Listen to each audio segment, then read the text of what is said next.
Restaurante Tovim, boa tarde, shalom aos meus irmãos judeus, hebreus, israelitas e simpatizantes do judaísmo.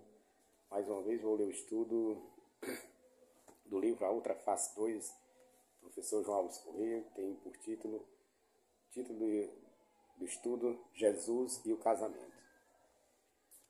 No princípio da humanidade, lemos acerca de uma necessidade fundamental despertada no homem pela sua condição singular. Não é bom que o homem esteja só. E esta noção de que é ruim ou negativo para o homem estar só é reforçada pela declaração ou conclusão óbvia registrada em Gênesis 2:24. Deixará, pois, o homem a casa do seu pai e de sua mãe e unir-se-á à sua mulher, e serão ambos uma só carne. Na verdade, muito antes disso, desde a criação, já temos que o primeiro mandamento dado ao ser humano foi para que ele crescesse, se multiplicasse e enchesse a terra.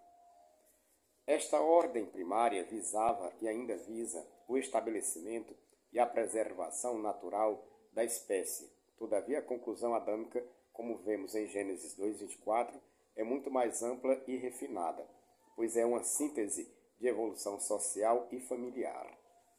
É o nascimento do conceito de família e sociedade. Não há provisão para a ideia de uma condição de solteiro na Torá, pelo menos no que diz respeito essencialmente aos judeus, a quem a Torá foi primeiramente dirigida. A recusa de se casar é totalmente estranha ao judaísmo.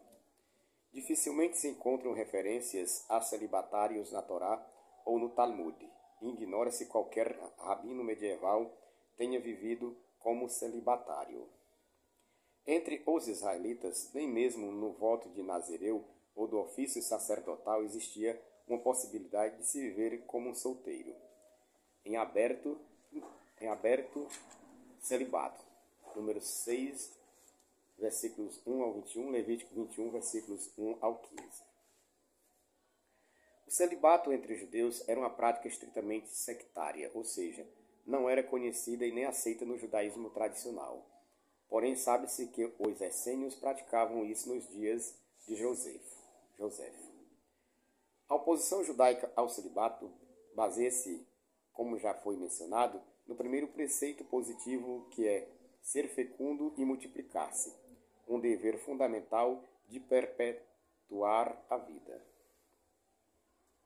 Em segundo lugar, o celibato é incompatível com o esquema judaico da criação, em que um homem é considerado meio ser humano a menos que seja casado, e em que aquele que está sem esposa vive sem alegria, sem bênção, sem paz. Yevamot 62b, baseado em Gênesis 5, verso 2. Terceiro, longe de considerar o celibato como um meio para alcançar a santidade, o judaísmo o vê como um impedimento à santificação pessoal. Isso é notavelmente ilustrado pelo uso rabínico do termo Kiddushin, santificação, em relação ao casamento em si e pela insistência de que o sumo sacerdote deveria ser casado. Levíticos 21, 13. Especialmente no momento em que ele oficia no Santo dos Santos, no dia mais sagrado do ano, Yomar 1:1, baseado em Levítico 16, versos 6, 11 e 17. Por razões semelhantes, pessoas solteiras também são impedidas de ocupar certos cargos públicos e religiosos, notadamente como juízes em casos capitais, Sanhedrin 36b, e como leitores nas sinagogas, Orá Haim 53:9. Os comentaristas judeus, em todas as épocas, têm defendido um autocontrole severo e, ocasionalmente, até mesmo certas medidas de ascetismo, mas eles não estimulam o celibato ou qualquer forma de monarquismo. Seus escritos e ensinamentos não revelam nenhum traço de censura ou mesmo de condenação do casamento, como se este fosse um compromisso com o mal, um conceito que, como veremos, pode ser encontrado no Novo Testamento, Mateus 19, versículo 12, 1 Coríntios 7, versículo 9, Lucas 20, versículo 27 ao 36. A ideia cristã antiga e medieval de que haveria algo de imoral na união sexual, mesmo dentro do casamento, foi devidamente refutada em um tratado especial de Narmandes, já no século XIII. O casamento na Bíblia cristã. Há escassas menções positivas ao casamento na Bíblia cristã, em especial nos textos dos evangelhos e das epístolas. Na maioria das vezes, o que encontramos, seja da parte de Jesus, seja da parte de Paulo, são ideias contrárias a esta instituição social, que no judaísmo passou a ser vista como um mandamento profundamente importante. Afinal, pela tradição judaica, um homem solteiro é, por definição, um pecador. Ou seja, todo homem com deliberada e voluntariamente prefere a condição de solteiro é definido como um transgressor. Todo aquele que advoga noções anti-casamento é um potencial herege. Vejamos então, daqui em diante, como é que Jesus se comportava em relação ao casamento e sua ordenação. Segundo o NT, o primeiro milagre atribuído a Jesus teria sido a transformação de água em vinho, numa festa de casamento, na localidade de Caná, na Galileia. Muitos querem associar esta presença de Jesus na festa como se fosse uma alusão à sua crença pessoal no casamento como algo positivo. Mas é claro que isso não faz o menor sentido, menos ainda quando examinamos outras passagens em que ele, mais do que participar de um casamento, fala ou ensina sobre o tema. A abordagem de Jesus sobre o casamento. Falando sobre o divórcio, como de costume, Jesus acrescenta sua própria opinião sobre o tema ao ensinar. Eu vos digo, porém, que qualquer que se divorciar da sua mulher, não sendo por causa de adultério, casando-se com outra, comete adultério. E o que casar com a repudiada também comete adultério. Mateus 19, versículo 9. Naturalmente que aqui há uma inserção do seu pensamento próprio sobre o divórcio e sobre como se dá o adultério. Tais assertivas de Jesus não têm respaldo algum na lei do povo judeu. Não há esta restrição ao divórcio apenas em caso de adultério na lei mosaica, e a noção de adultério aqui tratada não segue o padrão do entendimento judaico, que é a união carnal de uma mulher casada com outro homem, que não seu marido, seja ele solteiro ou casado. Percebendo as restrições que Jesus lhes ensina, os discípulos, induzidos ao erro por Jesus, concluem: se assim é a condição do homem relativamente à mulher, não convém casar. Mateus 19, 10. Assim, Jesus chega ao ponto que pretendia: induzir os seus seguidores imediatos a pensar que o casamento seria algo questionável, apesar, notem bem, de ser isto claramente um mandamento bíblico. Após obter a resposta que procurava dos seus discípulos, Jesus os induz novamente ao erro, dizendo: nem todos podem receber esta palavra, mas só aqueles a quem foi concedido. Porque há eunucos que assim nasceram do ventre da mãe, e há eunucos que foram castrados pelos homens, e há eunucos que se castraram a si mesmos por causa do reino dos céus. Quem pode receber isto, receba-o.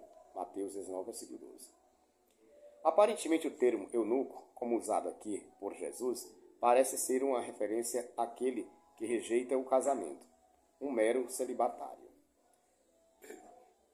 Bem, na verdade, isto é o que alega qualquer cristão quando confrontado com esta passagem, visto que o termo eunuco sempre significou,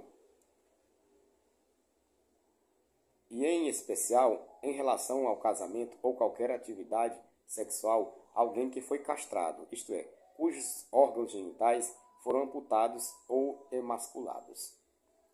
Ficaria fácil interpretar desta forma se não fosse a sequência do que o próprio Jesus diz: há eunucos que foram castrados pelos homens, o que nitidamente contextualiza o termo eunuco usado aqui, no sentido primário e mais óbvio, ou seja, alguém literalmente castrado.